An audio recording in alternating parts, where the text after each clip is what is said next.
Nearly every 2 minutes in America, someone is sexually abused. And more often than not, these crimes go unreported, mainly because of the victim's fear and the stigma placed upon them. But most alarming is the fact that for many of these traumatic events, the effects last well past the actual physical incident.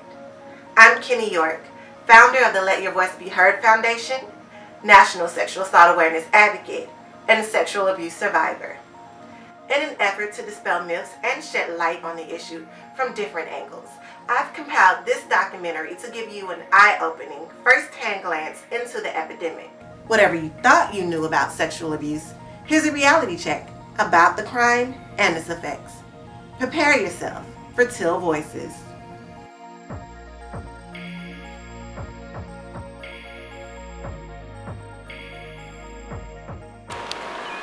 I'm Tamiko Pugh, and I am a survivor of sexual assault. I'm April Kelly, better known as April K. My name is Kenny York, and I am an author and business owner, but I'm also a sexual abuse survivor. Hello, I'm Rhonda A. Thompson, CEO and founder of Rose of Sharon Transitional Living for Women, Inc., a domestic violence organization here in Atlanta, Georgia. Today I am sharing the story of being a victim, now survivor of sexual assault. I'm Elena Mills Robinson. I'm a Columbus, Georgia native. I currently live in Atlanta. I am a sexual assault survivor. My name is Mashia M. Bean.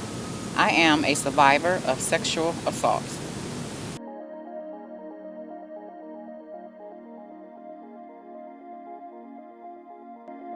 Hi, my name is Lamont Golden. I'm 36 years old. I'm a physical science and chemistry teacher at a high school.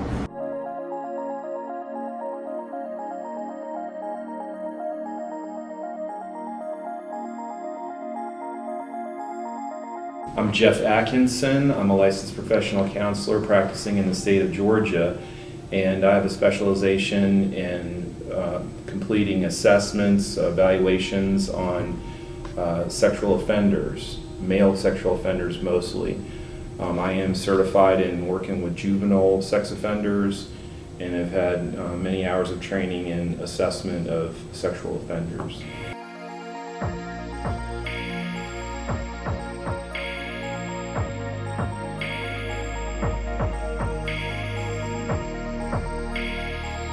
One of the big things that we want to do in assessment is determine the type of offender, and there's definitely huge differences between juvenile and adult offenders. I'm going to speak mostly to adult offenders. Adult offenders typically can be categorized in what you call incestual or intrafamiliar sexual abuse situation, so they've offended somebody in their immediate family. They can be extrafamiliar, so outside of the family, and then there's different subcategories of that. There's really a lot of research and attention paid nowadays to the fact that most victims do know their offender, and the idea of a stranger on the street coming and attacking, that is far less likely to happen, but it does happen, of course.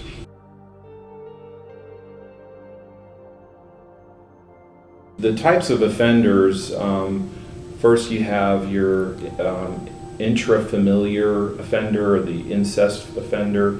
So that would be somebody that offends a family member, say a father offends a daughter.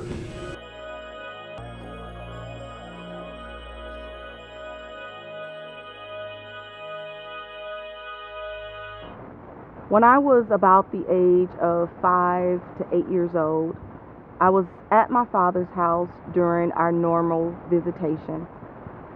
When his wife went to bed, it was his time to put me to bed as well. Nothing different was happening out of the ordinary, but something felt strange in the belly of my stomach. And my father was taking my clothes off, getting me ready for bed, and something just went terribly wrong. He began to touch me all over my body and started kissing me. And even today, I can still feel his prickly mustache on my soft skin. When I was 14, I lived in Florida with my father, my stepmom, a couple of brothers and sisters. It was my first time being with my dad like that because I didn't really know him. I didn't grow up with him. I lived with my mother. And by the time I became a teenager, I guess I was feeling myself and I no longer wanted to live with my mom. So I thought it was a great idea to move in with this guy that I didn't know, because what I did know is that he was my dad. So he agreed, and I moved in with his family during my 8th grade year of school. And I didn't expect what happened to me to happen. I was excited. I was enthralled to be living with my dad because every little girl, wants to be the apple of her dad's eye. So one evening, my dad called me into his room, and his room, my parents' room, was across the hall from mine, and it wasn't unusual for him to call for me in the middle of the night to go get him something or what have you. So I get up and I go across the hall and down the steps to his bedroom, and my stepmother is asleep. And her back is turned to us, but he's watching a black and white movie, and he's kind of like sitting up in bed, and he asked me to go get him some candy, which, again, it wasn't unusual. So I go to the kitchen, I get his candy, I come back, and I give it to him, but I don't leave the room. I continue to stand there, but I'm looking at the television at this black and white movie, and I remember asking him, why do you watch these old movies? And he's explaining to me that the black and white movies are classics, and I think it was a Western. I just couldn't grasp the concept. So as I'm watching the movie, trying to see what was so classic about it, I could feel like my dad's hand on the back of my leg, like moving up the back of my leg. And I didn't move. I just kind of stood there in shock, I guess. And then I felt his hand rise up the back of my shorts. And at the time, I was in my night clothes. I had on some little pastel pink night shorts and a little shirt. And I felt my dad touch me in a place where no man, especially my father, should have been touching me at that time. I still didn't move. I stood there kind of like I was having an outer body experience, like I was watching what was happening to me, but I wasn't getting it. And at some point, he reached for my hand and tried to get me to touch him in return. And that was when the life returned to my feet and I bolted from the room immediately. My incident took place at the age of 6 years old by my step-grandfather. I remember the incident happening when I came down to the basement to look for my mother. It was during Halloween time, so I knew we were going to pass out candy to the other children. And when I entered the basement, he approached me and told me to give him a hug and kiss and made me sit on his lap. And that time it was different, making me grind on his crotch. And he threw me on the back of the couch and proceeded to attack me.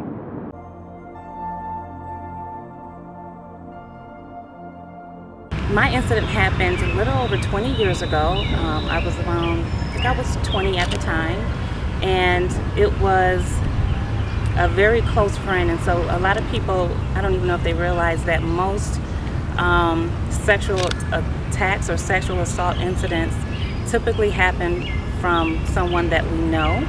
And this person was a very close friend of our family, really good friend of my brother's. So I trusted him. I looked at him as a brother, as one of the family members. So I wouldn't expect this from him. We were actually going out to celebrate my cousin's birthday. There was a group of us, we went out and we were at a club, had a great time. And this particular person, that I looked at as a brother or as a family member, gave me a ride home. And as he was taking me home, he started to rub his hand up and down my leg, and I was like, "What are you doing? Stop!" And he said, "You know you want this," and I said, "No, I don't want this. Take me home." And at that point, he pulled the car over, and I tried to get out of the car and run. It was late at night, maybe 2 o'clock in the morning. Like I said, we had just left a nightclub, so it was maybe 2 o'clock in the morning. And I remember running down the street. There was not a car in sight, and he grabbed me and threw me over his shoulder and carried me back to the car and threw me in the back seat. And at that point, he proceeded to hit me, slap me around. I tried my best to fight him off, but he was much bigger than I was, so it was hard to do that. So I kind of like gave up because I was tired of fighting, and I just remember asking him, "Why are you doing this to me?"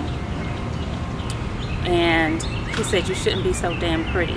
So that's the thing that stuck in my head. Like, even after the situation, I didn't want to be known as the pretty girl with long hair, because I felt like because of that, that was the reason why I was attacked. But he kept saying that over and over and over, and he forced himself to have oral sex on me. And I think the worst part about it is that he literally took his entire fist and shoved it in my vagina, and there was really nothing I can do at that point. I was just kind of numb at that point. Some types of offenders, especially offenders of males, can have numerous victims. There's been some pretty big cases of these types of offenders that were in high positions, on football teams and so on, in the clergy, and have access to lots of victims. And unless they're caught and convicted, this can continue on. They could have, literally hundreds of victims. 95, I was a junior in high school. I ran track, played football. I was a athlete, kind of a ladies' man, I would like to say. And I was heavily involved in church.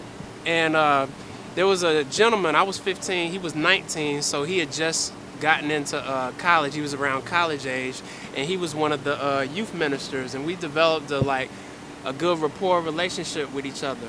And we would talk a lot about, we would have our youth services where we would talk about various topics with the rest of the youth group, but me and him, we kind of had we kind of clicked. So we talked more after the sessions.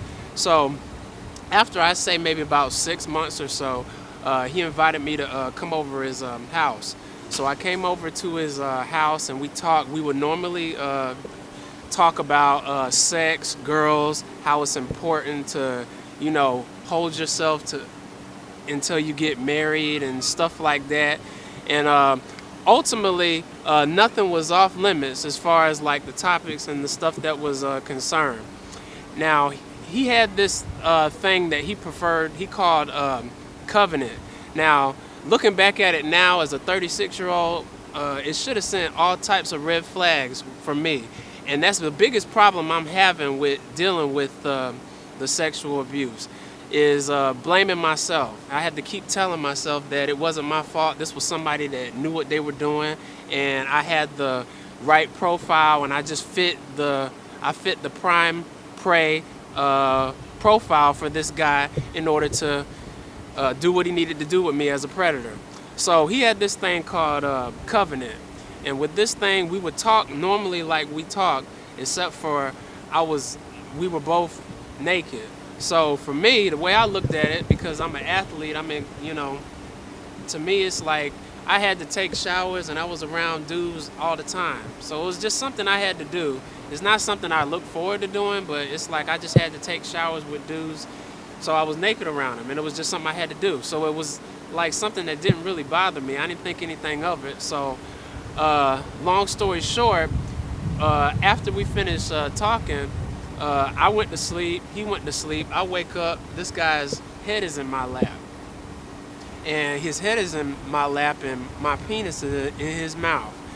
And for me, I'm heterosexual, I like girls, so this is a real messed up situation for me.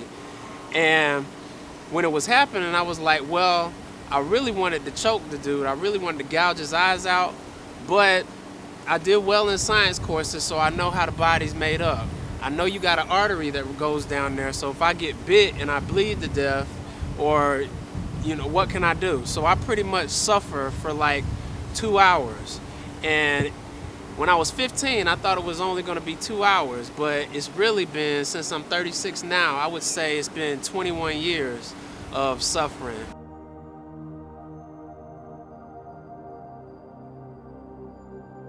And so then there's your type of offender that is, we would, a lot of people want to call them just rapists, but these are people that are, mostly males that are offending strangers, that are out looking for some type of a situation where they can take control of somebody.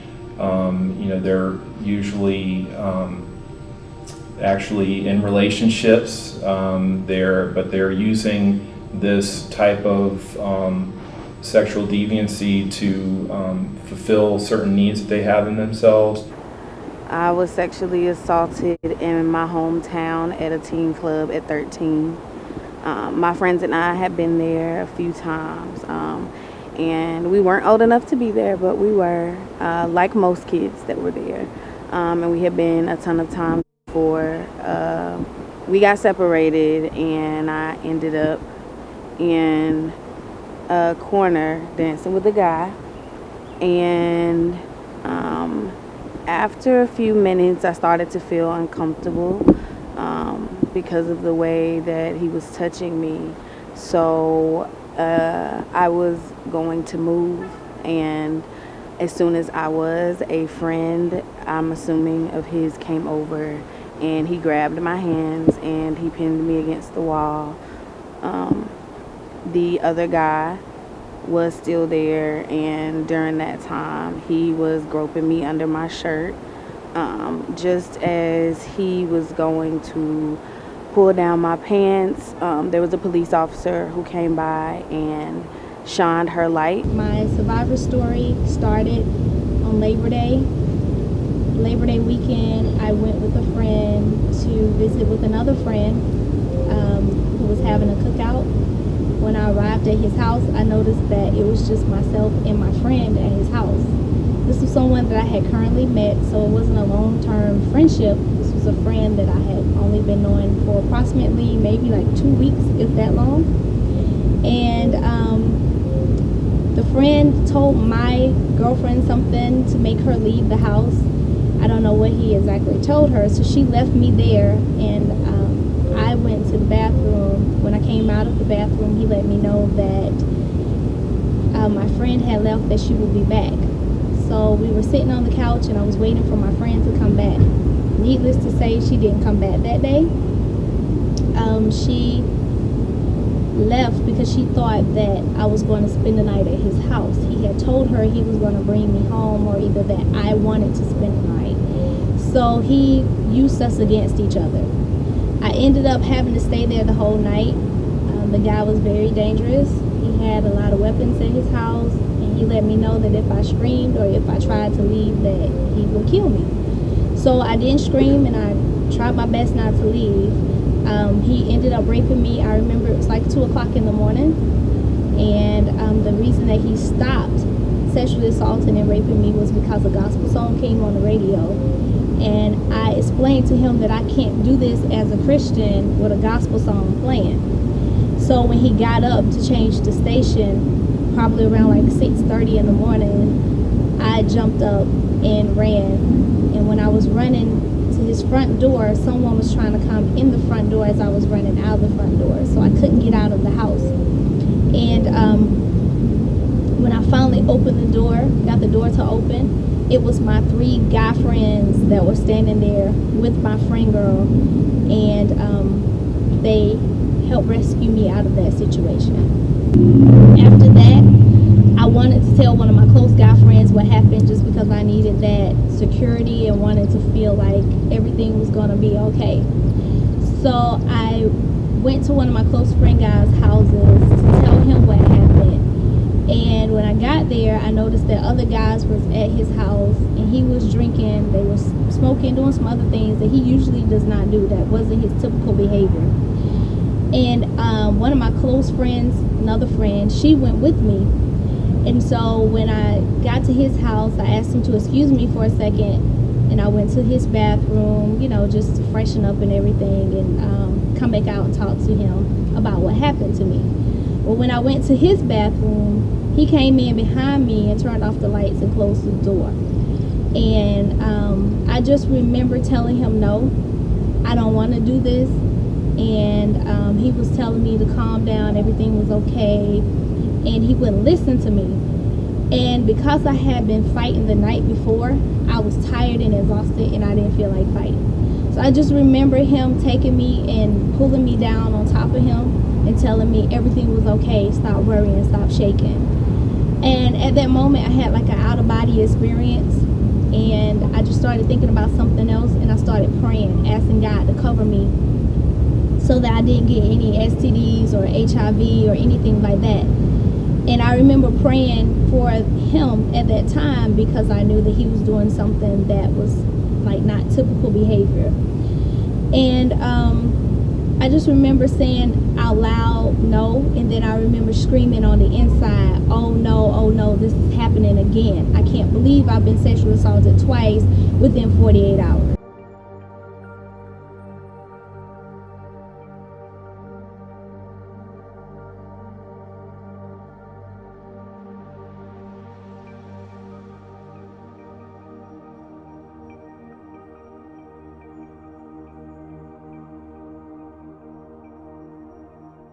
That was a one-time thing, and it doesn't take many times to have that type of effect on someone that will last a lifetime. Later on, as I became a teenager, just dealing with the pain of it all, not telling anybody, not knowing how to deal with what I felt, I became very promiscuous, started dating at about 12 years old, 12 and a half, and lost my virginity at 13. There's a lot of things, there's a lot of sexual issues that caused in me. Like, for instance, I ended up, that had me thinking that, like, well, I wonder if I'm gay. And I was like, I don't like, dudes or anything, like that. I like women. So that actually caused me to pursue women more promiscuously. And to the point as to where I created a bad porn habit as to when I couldn't have a woman. And that's the major thing that actually caused my first marriage to fail. I got married when I was 21. I was married for 7 years. And even though there's things that both parties do to mess up a marriage when there's a divorce, as far as my part is concerned, I would say probably close to 100% of it is some offshoot of what happened to me as far as my sexual abuse was concerned. I don't really talk about it that much because there's a sense of shame. Sometimes when you go through stuff like that, you wonder, did I do something to cause it? Tried to kill myself 3 times. The first time was when I was 13, the second time was 14, and the third time was 14 and a half. I was just so tormented by not being able to say anything, by not being able to get out of the experience, that I actually tried to commit suicide. I went to the kitchen and took every pain pill that I could find in our kitchen, laid on the floor in my bedroom, and waited, hoping that it would kill me. And fortunately, I guess I should say, it did not. All it did was make my stomach hurt. But I was trying to escape it because I felt so alone, and I felt stuck in that situation because my dad had already told me nobody would believe me if I said anything, or if they did, I would end up in a situation much worse than I was already in.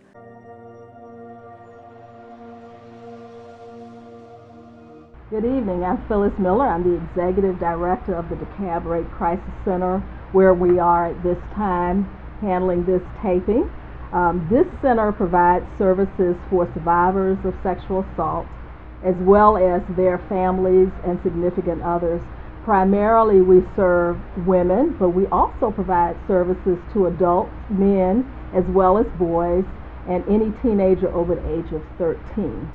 It wasn't until a friend of my sister actually was the strong one to step up and say, what's happening in this household is wrong. My sister had confided in this person, told her what was happening to her and to me, and the friend kind of challenged my dad and said that I'm going to expose you. And that's exactly what she did. The friend told my stepmother what was happening. My stepmother confirmed it with my sister and myself. And then from there, I guess my dad was put out and we pressed charges and all that great stuff. And it wasn't until that friend came and rescued me and my sister that I felt free. But even after that happened and after we got the justice that we deserved, I still didn't talk about it because of that stigma. You say, hey, I'm a sexual abuse victim, then people want to say, well, why did you do this? Or why did you do that? So for the longest, I still didn't say anything. I never went to counseling. I was still young. So my mom, my biological mother, who I moved back in with, didn't send me to counseling. I think that it's one of those things where whatever's going on in your family, you try to keep it in your family. The whole thing about not airing your dirty laundry so everybody doesn't know what you're going through. But it wasn't until maybe about 4 years ago that I got tired of holding it all in and being silent about it because I knew that I still had these lingering after effects that were completely impacting my life. And I was ready to forgive and let go. So in the wake of that, I started my annual benefit event entitled Let Your Voice Be Heard because I was ready to speak up and stop being silenced. I think too often that's just what happens. We feel forced into the silence instead of talking about it and instead of admitting that this has happened to me and this is happening in our own backyards. I think that once we start having those hard discussions, that's when actual change can occur.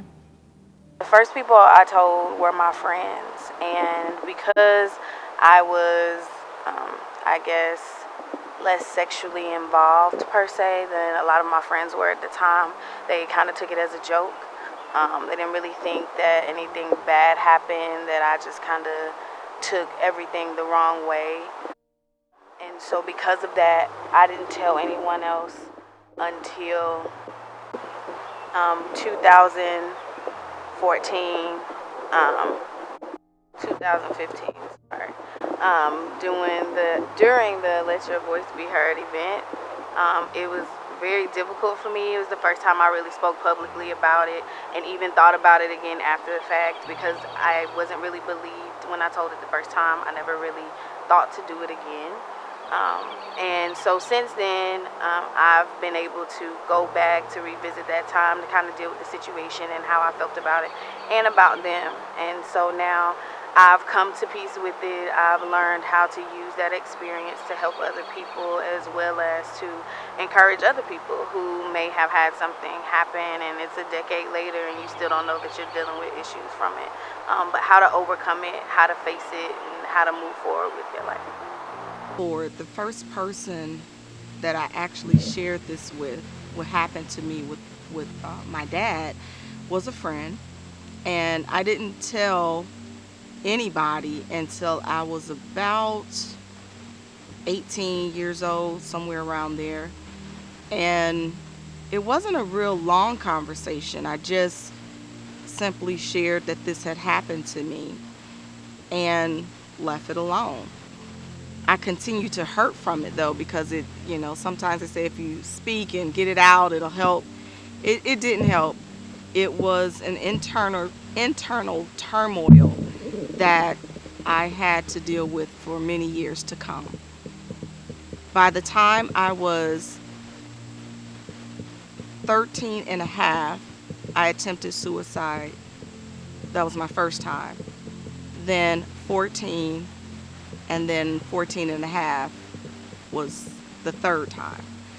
So out of the time from the abuse to when I finally told someone, it was just a nightmare. And because there had been other abuse that happened in between there, the sexual assault was the thing that damaged me the most. Today I am just getting to share my story as it relates to sexual assault on a larger scale with my family and with my father's wife. I just had to share with her, and it was another very traumatic experience. But I was pleased that she forgave me for holding it in for so long, and she was able to say that she believed me, and she supported me sharing my story with others in hopes of helping someone else. If my cousin never seen an incident that took place a couple years later, I don't think I would have said anything. But since she told my uncle, I had no choice but to tell what was going on.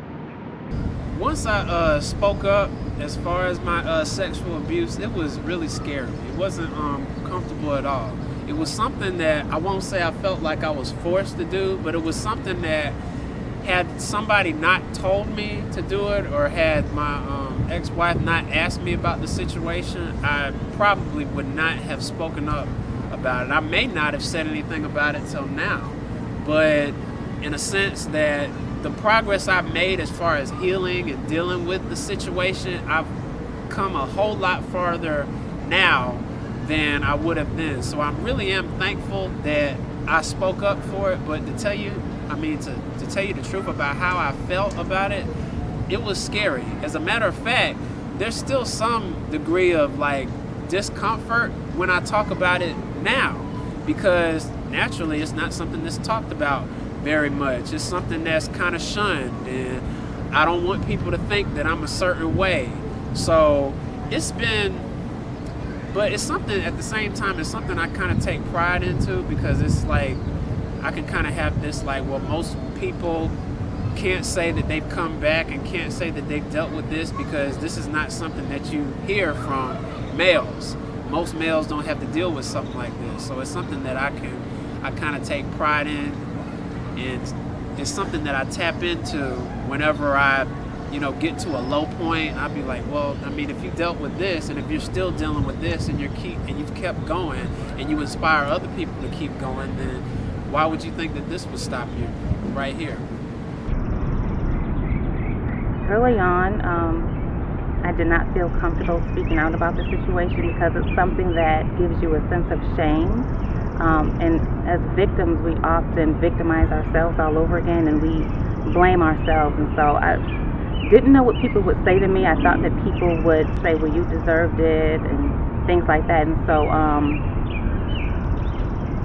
it was hard to speak out. But once you realize that when you speak out, you do make a difference, and that you can help someone else, and that's when it matters. So it really took for me to go through that healing process to get to the place where I can even speak about the situation.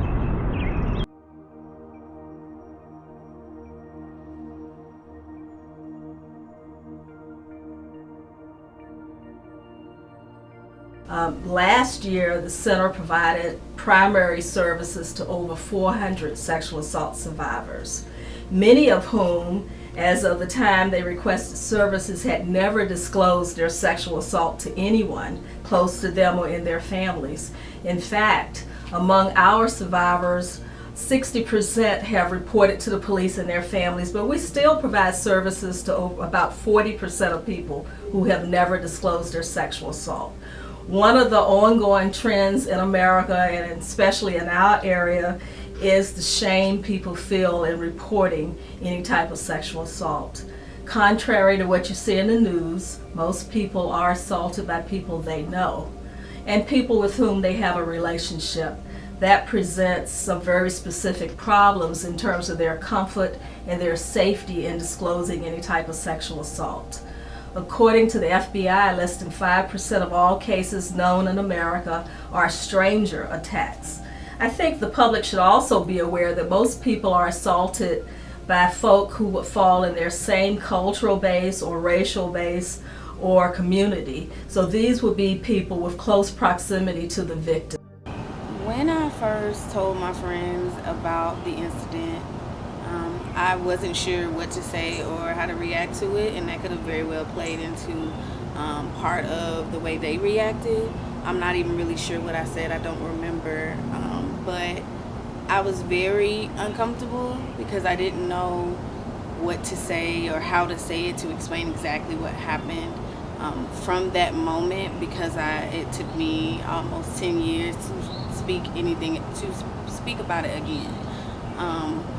I learned exactly what happened. I realized I suppressed some things, and those things coming back to me and learning exactly what happened and how to articulate it helped me better explain it later. Most of our survivors report ongoing anxiety, stress, and shame about their sexual assault. In fact, it is actually easier for a person not to report than to file a police report. When one files a police report, most people understand that the information about their sexual assault could become public at some point. And this is a real issue for most survivors. It is very difficult to talk about sexual issues, and particularly if you think that information could be displayed in the news, or you'll have to talk about these things in front of strangers, in front of a courtroom, in front of the police, and so forth.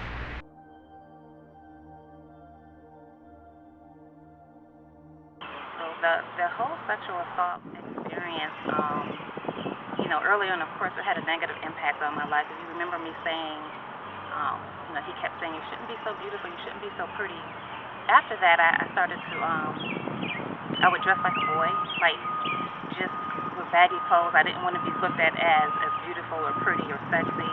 I cut all my hair out very, very short because I just wanted to be plain. I didn't want to attract the wrong type of attention. And so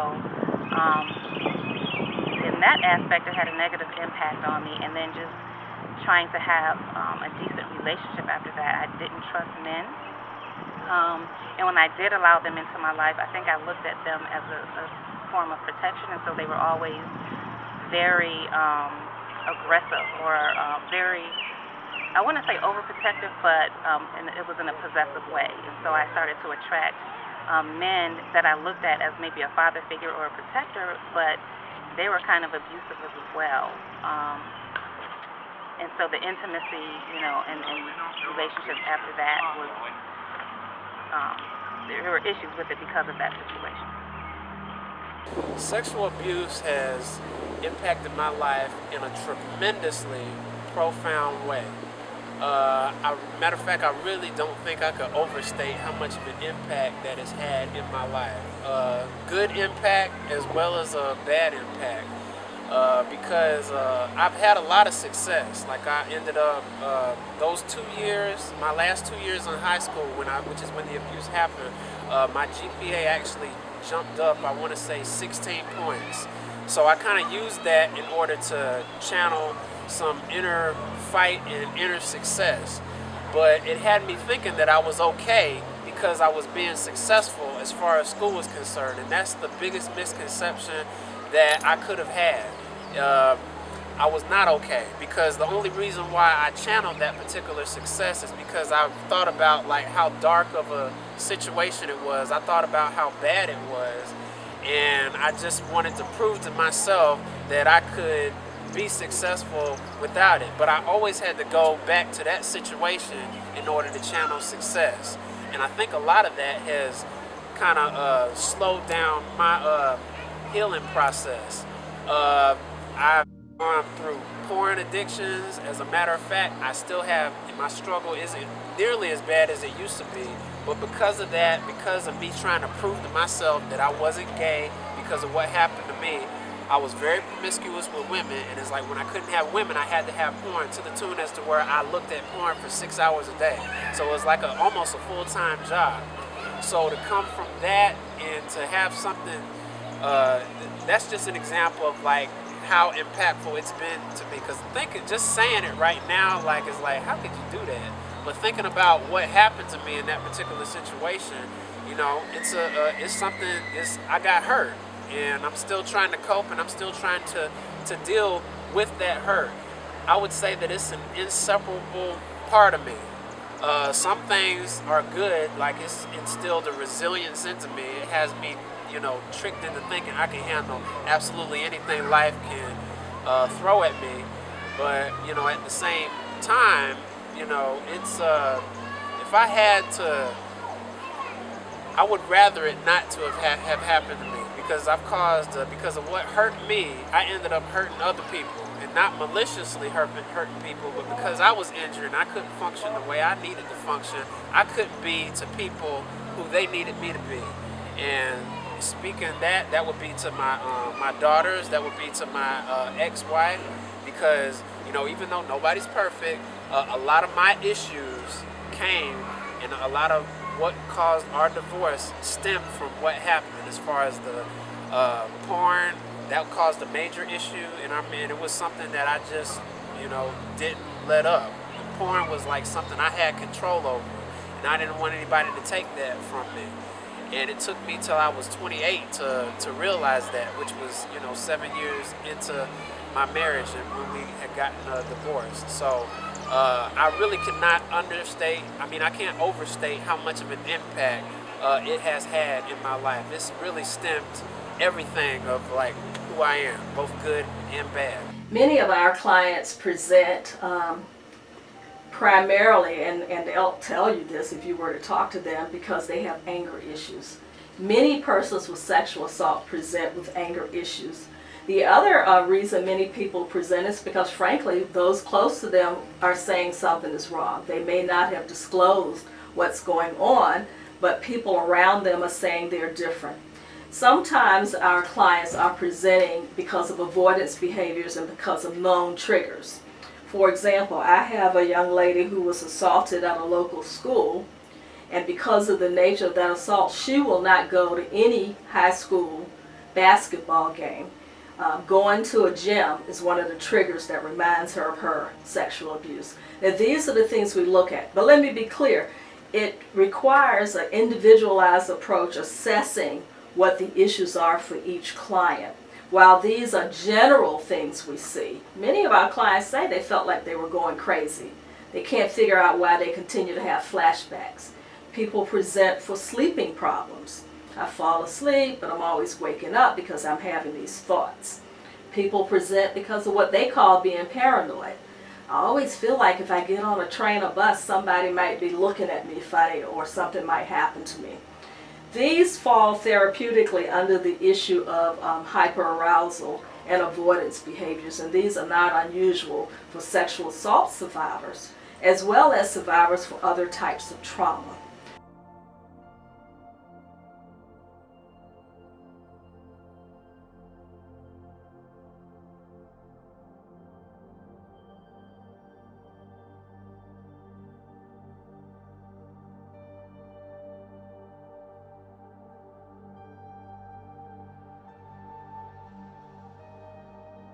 Assault and being sexually assaulted has impacted my life in a lot of ways. It has affected relationships that I've had. I was engaged shortly after that, probably like a month after that. I met this nice guy, and then a year after that we got engaged.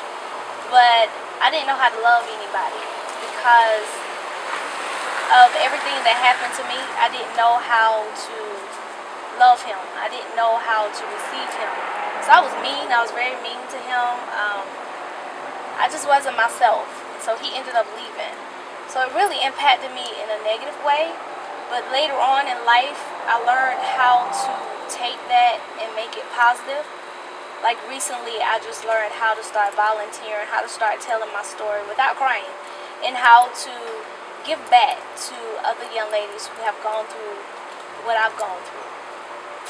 It also impacted me in a way where it was hard for me to, I'm not going to say trust people, because I trust everybody, and that was the problem at the beginning, is that I trusted so many people. I trusted them to do the right thing by me.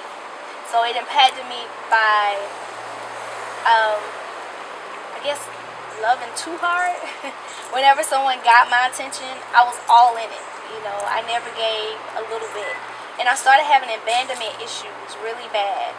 If someone left me, it would make me feel like I was a victim all over again. I've been engaged 3 times. Twice to the same man, but 3 times. And throughout my engagement, it was hard because he left me a few times, and that really set me back. It was a trigger for me. and it made me feel like I wasn't wanted. I wasn't worthy enough to have love. I wasn't worthy enough to be in a relationship. So throughout everything that I've been through, it all stems back to the day that I was sexually assaulted, the day that my innocence was taken from me.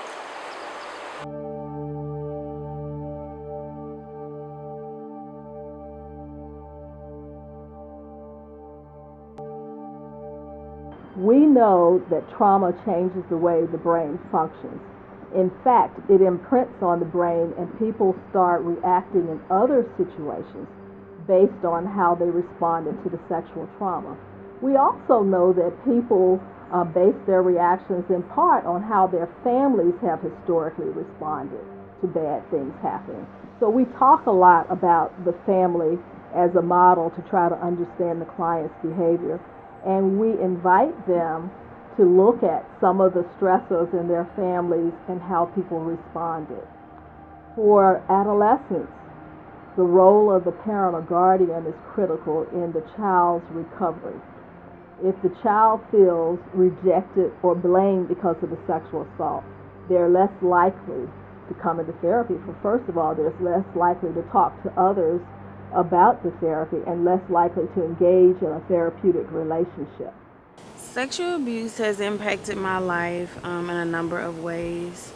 The biggest way being the way that I looked at people I chose to date or not date. My mom was a victim of domestic violence, and so that situation stemming on top of that, it made me very afraid to date guys who I felt were stronger than me. So if you were taller, if you were bigger, even guys who were darker, because that was the skin complexion of most of the men who, not only the men who assaulted me, but as well as my brother's dad who assaulted my mom. So it skewed the way that I looked at men in general, as well as me being able to be open and not feeling like everyone was coming to get something from me. So that turned into me going into relationships only looking to gain power, because I felt like I had all my life only been taking control of.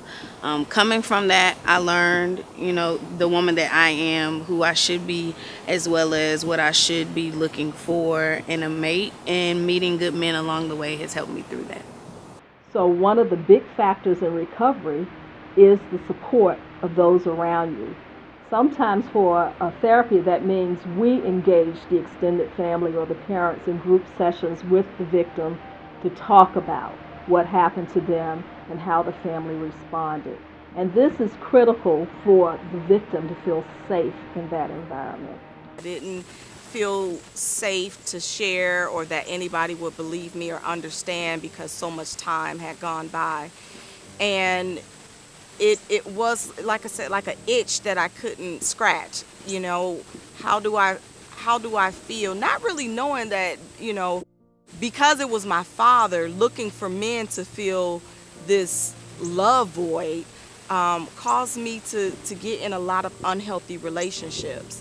Another way that it has impacted me positively is not only am I a voice for the voiceless, those who can't speak anymore because they are afraid or because they lost their life, I am empowering my 6-year-old. I missed out on my 24-year-old and telling him what to look out for, because you think boys are not going to be impacted by sexual assault, but it does happen to both boys and girls. So with my 6-year-old, I have taught him how to watch out for signs when people ask him to come in their room or to come get some candy, or, whatever our conversation is. I have showed him how to say no, how to run, how to scream if somebody is touching him inappropriately. And I check up on him very often. I am speaking with children and youth and adults about sexual assault on a regular basis, and making sure that families understand how to help their children to be empowered by knowing the signs. The trust factor. When you're young, the first people that you learn to trust are your parents, the people that are supposed to love you and take care of you and protect you. But what happens when the people who are supposed to love you and protect you and take care of you are the very ones that you can't trust, the very ones who teach you not to trust. And that's what happened to me. My dad taught me that I couldn't trust anybody and that I wasn't safe. And for that reason, my relationships, all of my relationships have been impacted, whether it was a romantic relationship, intimate relationship, or a friendship, business relationship. I'm always like waiting for the other shoe to drop. It's kind of like I expect people to disappoint me now. I was married for about 10 years to my husband, and I always say that it takes a special kind of person to be able to be in a relationship with somebody who's been sexually abused, because there's all this other stuff that lingers with you. It doesn't go away after the incident. So whenever we would argue, my husband and I, or disagree or whatever, I would immediately go back to the feelings I had when I was living in my father's house, when he was not only sexually abusing me, but emotionally abusing me by telling me that I was nothing, I was worthless, I would never turn out to be anything, nobody would ever want me, and all that great stuff. So I started to internalize those things that were being said to me while I was being sexually abused by my father. So that whole trust thing is a real issue for me still. It's something that I'm still working to overcome. I thought I was just a piece of meat for a long time. I didn't know my self-worth. So I felt giving myself to a man was the right thing to do, because that's what I was taught. But how it's affected my life now, today, I'm very, very humble. And I know my self-worth. And no means no. So don't touch me if I don't want to be touched. So they had this kind of, distorted sense of that was bestowed upon them by the parents, this distorted sense of what love means. We see that with, starting with younger kids. I mean, younger kids that I've worked with as victims, these kids were taught basically to express love through sexual means, and vice versa. They were, and this is the times that they saw their parent or whoever the family member was, their happiest, and so they have this very distorted sense of what sex and love means. And then in cases where, say, a child is pulled out of that situation and then put into an adoptive home, they have to relearn all these new ways of showing love in a healthy manner. When we were in the car, my close friend, she asked me, what took you so long in the bathroom? So I explained to her that I was just sexually assaulted. She said, again? I was like, yeah, again. And she started talking to me, but the information that she was giving me was wrong information. She had been molested as a child by her uncle and grandfather and possibly her father. So the information she was telling me was wrong, but I thought that it was the correct information. So I listened to her, and she was telling me, well, he did that because he loves you, and he's just trying to show you how much he loves you. He's trying to show you how much he cares, and you just need to get over it. And just look at it as another way of love. And so that's what I did. I just thought, okay, maybe she's right. Maybe in my mind I'm thinking that this is what happened to me because it had just happened. So I was thinking maybe he does love me. Maybe he does care. So I tricked my mind to think something that was false. Because at the end of the day, you want the client to be more functional, whether it's at school, whether it's at work, or whether it's in a relationship, or whether it's in a marriage. Because trauma has lifelong potential reactions for folk, and we understand this. Many of our clients feel they're having scary thoughts and they're crazy. And the reason they feel they're crazy is, well, before this happened, I could go to the gym and seemed okay and felt safe. But after this happens, I don't understand why I'm having this constant remembrance and fear. That's how trauma imprints on the brain. So many times when you help a client understand that's what they're experiencing, the fear that I'm crazy starts going away, and they can look at their own behavior as a progression of how normal people respond to major trauma. And in looking at the videos that were already taken, that will be a part of this documentary, It's really heartbreaking to see these people's stories and what they've gone through, and it's important to try to capture that as much as possible and get the offender to see, how they've impacted this person's life. And this usually happens towards, the middle and end of training. I mean, we're treatment. We're constantly working with the offender on, their thinking errors. We call it their stinking thinking. Their roadblocks to success, which a lot of times has to do with their own insecurities and their own negative beliefs about themselves. But then their thinking distortions and their thinking errors, where they actually basically lie to themselves and justify why they've done this.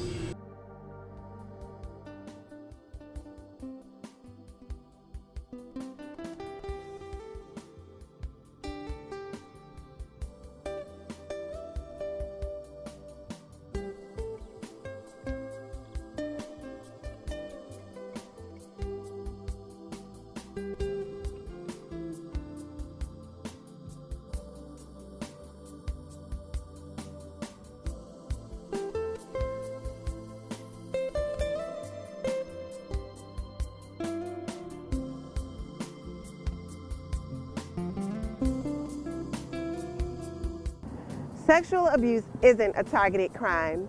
It can happen at any time, anywhere, to anyone, regardless of your age, race, gender, socioeconomic background, profession, or religion.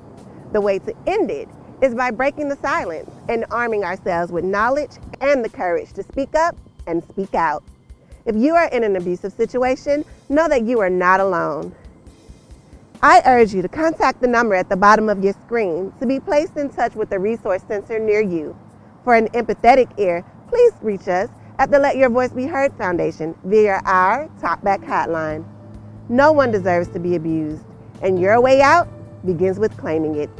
I'm Kenny York, and you've been watching Teal Voices.